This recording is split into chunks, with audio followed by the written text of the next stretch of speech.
உங்களுடைய இந்து மதத்திலிருந்து முஸ்லீம் மதத்துக்கு வர்றாங்களே, அதுக்கு என்ன காரணம்? இல்லை கட்டாயப்படுத்தப்படுறாங்களா, இல்லை பணம் காசு எதுவும் எதிர்பார்த்து வர்றாங்களா? ஐயா அவர்கள் என்ன கேட்குறாங்கன்னா, இந்து மதத்திலிருந்து முஸ்லீம் மதத்துக்கு நிறைய பேர் வர்றாங்களே, அதுக்கு என்ன காரணம் ஒன்று கேட்குறாங்க. இப்போ நாங்கள் முஸ்லீமாக இருக்கிறோம்ல, இந்த நாட்டில் 20 கோடி முஸ்லீம் இருக்கிறோம். நாங்கள் யாருமே அரபு நாட்டிலேருந்து வரல, இங்கே உள்ள ஆட்கள் தான். நாங்கள் எல்லாருமே யார் தான்? இந்த மண்ணில் உள்ள ஆட்கள் தான். ஏற்கனவே வேறு மதத்தில் இருந்திருப்போம். எங்கள் அப்பா பாட்டம் முப்பாட்டம் காலத்தில் மாறிக்கிட்டோம். அப்போ எல்லாருமே இந்தியாவில் உள்ள எல்லா முஸ்லீமே மாறினவர்கள் தானே தவிர அங்கேருந்து வந்தவங்க கிடையாது. அப்போ இந்து மதத்திலிருந்து இது மாறுறாங்களா, எதுக்காக மாறுறாங்க? பணத்துக்காக மாறுறாங்களா, பெண்ணுக்காக மாறுறாங்களா, வேறு எதை எதிர்பார்த்து மாறுறாங்க அப்படின்னு கேட்குறாங்க. இந்த மாறுவதை பொறுத்த வரைக்கும் எல்லாருடைய மாறுதலுக்கும் ஒரே காரணம் இருக்க முடியாது. ஒவ்வொருத்தர் மாறுவதற்கும் ஒவ்வொரு காரணம் இருக்கும். உதாரணமாக தாழ்த்தப்பட்ட ஒடுக்கப்பட்ட மக்கள் இருக்கிறாங்கன்னு வைங்க, அவங்க எதுக்காக பெரும்பாலும் மாறுவாங்க? நமக்கு வழி கோயிலில் இடம் தர மாட்டேங்கிறாங்க, வழிபாடு தளத்துக்கு போக முடிய மாட்டேங்குது, கடவுளை நான் தான் நெருங்க முடியும், நீ நெருங்க முடியாதுன்னு நம்மளை ஒதுக்கி வச்சுக்கிட்டாங்க. நம்ம இஸ்லாத்தில் போனோம்னு சொன்னால் நம்ம ப்ரேயரை நடத்தலாம், நம்ம நின்று தொழுகை நடத்தலாம், பாரம்பரிய முஸ்லீம் பின்னாடி நின்று தொழுவாங்க, அந்த அளவுக்கு அங்கே எல்லாரும் வேதம் படிக்கலாம், வேதம் படித்து மத குருவாகவே ஆகலாம் என்கிற மாதிரிலாம் இஸ்லாத்தில் இருக்குது என்ற நோக்கத்திற்காக ஒரு சாரார் வருவாங்க. அதே நோக்கத்துக்கு எல்லாரும் வராங்கன்னு சொல்ல முடியாது. ஒரு பிராமண சமுதாயத்தில் ஒரு படித்த அறிவாளி இருக்காருன்னு வைங்க, அவர் இதுக்காக வருவாரா? அவர் தான் சமத்துவம் பிரச்சனை இல்லை, அவர் நல்லா தானே இருக்கார், அவர் தான் ஃபஸ்ட்டு குவாலிட்டியாவில் இருக்கார். அந்த மாதிரி பிராமணர்கள் கூட இஸ்லாத்துக்கு வர்றாங்க. அவங்க எதுக்கு வருவாங்கன்னு கேட்டால், அவங்க வருவதற்கு பெரும்பாலும் காரணம் கடவுள் நம்பிக்கை காரணமாக இருக்கும். நம்ம நிறைய கடவுளுங்கிறோம், கல் மண்ணெல்லாம் கடவுள் நம்புகிறோம், அதெல்லாம் எப்படி கடவுளாகும்? நம்ம தானே அதை உண்டாக்கிட்டோம், நம்மளையெல்லாம் படைத்த ஒரு சூப்பர் பவர் தான் கடவுளாக இருக்க முடியும். அதனால் அது இஸ்லாத்தில் கரெக்டாக இருக்குது. கடவுள்னா மனைவி மக்கள் நம்ம நம்புகிறோம், அவங்க மனைவி மக்கள் இல்லைங்கிறாங்க. கடவுளுக்கு தேவை இருக்குன்னு நம்புகிறோம், அவங்க தேவையில்லைன்னு நம்புகிறாங்க. அப்போ கடவுள் சாப்பிட்டாருன்னு நம்புகிறோம், அவங்க சாப்பிட மாட்டார்னு நம்புகிறாங்க. கடவுள் இந்த மாதிரிலாம் அதெல்லாம் யோசித்து பார்த்து கடவுளை பற்றி இந்த மார்க்கம் என்ன சொல்லுது, அந்த மார்க்கம் என்ன சொல்லுதுன்னு ஆய்வு பண்ணாங்கன்னு சொன்னால், இஸ்லாம் சொல்லக்கூடிய கடவுள் கொள்கை எல்லாத்துக்கும் பிடிக்கும். ஏன் பிடிக்குது? கடவுள்னு சொன்னால் தேவை உள்ள கடவுளாக இருந்தால் நம்மள்ட்ட வசூல் பண்ணிருப்பாரு, தேவையில்லாத கடவுள்னா நம்மளை கலெக்ஷன் பண்ண மாட்டார். அந்த மாதிரி ஒரு சூப்பர் பவர் என்றெல்லாம் நம்பும்போது அது கொஞ்சம் பொருத்தமாக இருக்குது. இதுக்காக வேண்டி வரக்கூடிய மக்களும் இருக்கிறார்கள். அப்போ அது கொள்கைக்காக வரக்கூடியவர்கள்.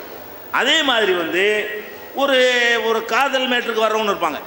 ஒரு ஆணோ பெண்ணோ, ஒரு முஸ்லீம் சமுதாயத்துடைய ஆணையோ பெண்ணையை விரும்பி அதன் காரணத்தினால இதில் நம்ம சேர்ந்துக்கிறோம், இந்த சமூக அமைப்பில் சேர்ந்துக்கிறோம்னு வர்றவங்களும் இருப்பாங்க. அதே மாதிரி ரொம்ப வறுமையில் இருப்பாங்க. இஸ்லாத்தில் போனோம்னா கொஞ்சம் தாராளமாக உதவுறாங்க. மற்ற சமுதாய மக்களை விட இந்த சமுதாயத்தில் ஜக்காத்துன்னு ஒரு நிதி வச்சுருக்கிறாங்க, அது ஏழைப்பாளையில் கொடுத்து உதவுறாங்க, இல்லாததில் கை தூக்கி விட்றாங்க, அது கொஞ்சம் நல்லா இருக்கிறது. நம்மளை கொஞ்சம் மேல்நிலைக்கு வருவதாக இருந்தால் முஸ்லீம் சமுதாயம் நம்மளை கைவிட மாட்டாங்க, ஏற்கனவே போனாலும் கொஞ்சம் நல்லா இருக்கிறாங்க, நம்மளும் போனால் நல்லா இருக்கலாம் என்பதற்கும் சில பேர் வருவாங்க. வர்ற எல்லாரும் ஒரே மாதிரியான விஷயத்துக்காக வருவது இல்லை. இப்போ பெரியார் தாசன் உங்களுக்கெல்லாம் தெரியும். பெரியார் தாசன் பட்டிமன்றத்திலாம் பேச்சாளராக இருந்தார், திராவிட கழகத்தில் பகுத்தறிவு கொள்கையில் உறுதியாக இருந்தார். அவர் என்ன பண்ணிட்டார்? 2 மாதத்துக்கு முன்னாடி இஸ்லாத்துக்கு வந்துட்டார். கடவுளே இல்லைன்ற ஒரு கொள்கையை சொன்னவர் இன்னைக்கு இஸ்லாத்தில் என்ன செஞ்சிட்டார்? அவர் நுழைஞ்சிட்டார். அப்போ அவர் என்ன சொல்கிறாருன்னு கேட்டால், கடவுள் இல்லைங்கிறது நாங்கள் ஒரு தெளிவற்ற நிலையில் சொல்லிட்டோம். எந்த கடவுள் இல்லைன்னோ மனுஷனாக செஞ்சு வச்சுக்கிட்டானே அதான் கடவுள்னு எங்களுக்கு சொல்லி தந்தாங்க, அது இல்லைன்னு சொன்னோம். நாங்கள் சிந்தித்து பார்க்கக்கூடிய நேரத்தில் ஒரு சூப்பர் பவர் இல்லாமல் இந்த உலகம் இருக்காது என்பது எங்களுக்கு படுகிறது அப்படின்ற விலை. அவர் எதுக்கு வரல?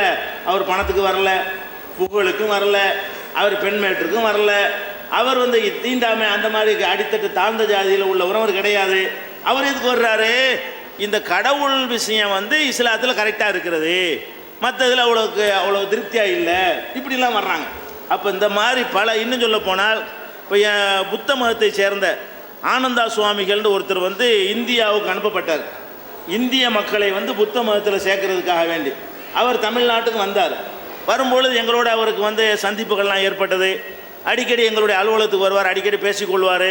அப்போ அவர் புத்த மதத்தை எங்களுக்கு பிரச்சாரம் பண்ணுறதுக்கு வரும்போது நம்ம இஸ்லாத்தை பற்றி அவருக்கு சொல்லுவோம். இப்படியே ஒரு டிஸ்கஷன் கடைசியில் என்ன ஆச்சுன்னு கேட்டால், அவர் இஸ்லாமை வந்து இப்போ முஹிபுல்லான்னு சொல்லி அவர் இன்னைக்கு இருக்கிறார். அவர் எதுக்கு வந்தார்? ஆய்வில் வர்றாரு. அவர் எதனால வர்றாரு? ஆய்வு செஞ்சு பார்க்குறாரு, இது நல்லா இருக்குதே, நம்ம வந்து தலையை காலை கொண்டு தலையில் வச்சு மிதிப்போம், அதெல்லாம் வாங்கிட்டு போயிடுவாங்க, இந்த மாதிரிலாம் இல்லாமல் மதத்தை வச்சு ஏமாற்றாமல் இவங்க கண்ட்ரோலாக இருக்கிறாங்க, இது கொஞ்சம் கரெக்டாக இருக்குது அப்படின்னு சொல்லிட்டு அவர் வந்து இஸ்லாத்துக்கு வந்தார். அப்போ இஸ்லாத்துக்கு வர்ற மக்களை நீங்கள் பார்த்தாலேயே பலதரப்பட்ட நிலையில் உள்ளவங்க வர்றாங்க. ஒவ்வொருத்தரும் ஒவ்வொரு நோக்கத்துக்கு வருவாங்க. வந்தாலும் ஒரு கட்டத்தில் என்னவாயிருவாங்கன்னா சரியான நோக்கத்துக்கு திரும்பிடுவாங்க. பணத்துக்காக வந்திருந்தாலும் சரி, வேற ஒன்றுக்கு வந்திருந்தாலும் சரி, தீண்டாமைக்கு வந்திருந்தாலும் சரி, சரியான நிலை என்ன? இந்த அகில உலகத்தையும் படைத்த ஒரு கடவுள் இருக்கிறான், அவன் நம்மளை பார்த்து கொண்டிருக்கிறான், அவன் கட்டளையை மீறினால் நமக்கு மறுமை வாழ்க்கையில் தண்டிப்பான், இறந்த பிறகு திரும்ப கடவுள் உயிராக்குவார், அங்கே நம்ம மாட்டிக்கிற கூடாது, இதுக்காக இந்த உலகத்தில் சீராக வாழ்க்கை அமைச்சு கொள்ளணும், இதுதான் பேசிக். இந்த பேசிக் எல்லாரும் வந்துடுறாங்க. துவக்கத்தில் பல நோக்கங்களுக்கு வந்தாலும் பிறகு என்ன செய்கிறாங்க? அந்த குர்ஆன் இதெல்லாம் படித்து அந்த பள்ளிவாசலோட தொடர்புகளை அதிகப்படுத்தி கொண்டார்களே, ஆனால் சரியான ஒரு நிலைப்பாட்டுக்கு வந்துடுறாங்க. வருவதற்கு பல காரணத்துக்கு கண்டிப்பாக வருவார்கள். எந்த ஒரு மதமாக இருந்தாலும் ஒரு காரணத்துக்கு தான் வருவாங்கன்னு சொல்ல இயலாது, பல காரணம் இதில் இருக்கும். அதான்